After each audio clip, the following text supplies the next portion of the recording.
Alright, today we're going to be looking at Le Jardin de Monsieur Li by Hermès.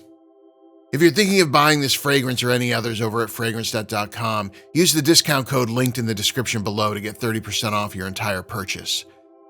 Not to be a downer, but I've been thinking about one axiom that's always stuck with me, and it's this: nothing fucks you harder than time.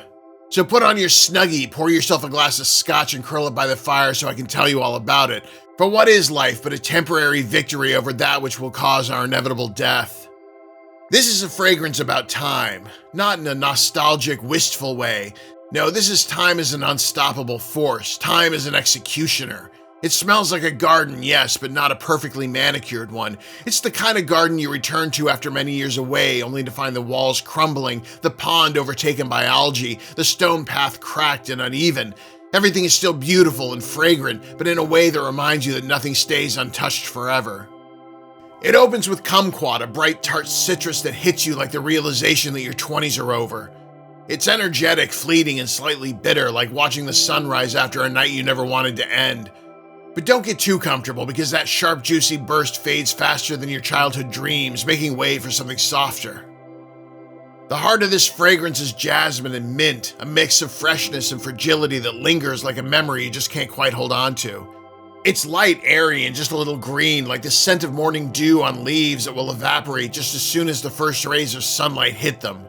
There's also something watery in the mix, not the blue hypermasculine ocean kind, but the stillness of a pond reflecting a sky that doesn't care how much time you've wasted.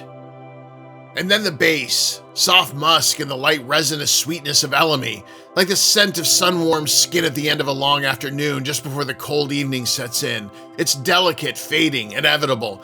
By the time you realize how much you love it, it's already slipping away. Presentation is timeless and beautiful. It could have been made in the 1920s or maybe last week, but that's the point, isn't it?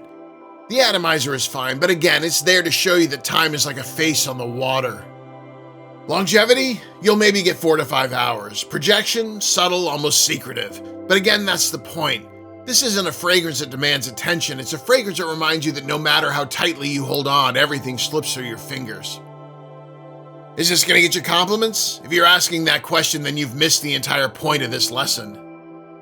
Final thoughts? This is a quiet meditation on time, loss, and the fleeting beauty of the present moment. Wear it, breathe it in, and try not to think too hard about the fact that one day you'll wish you had savored it more.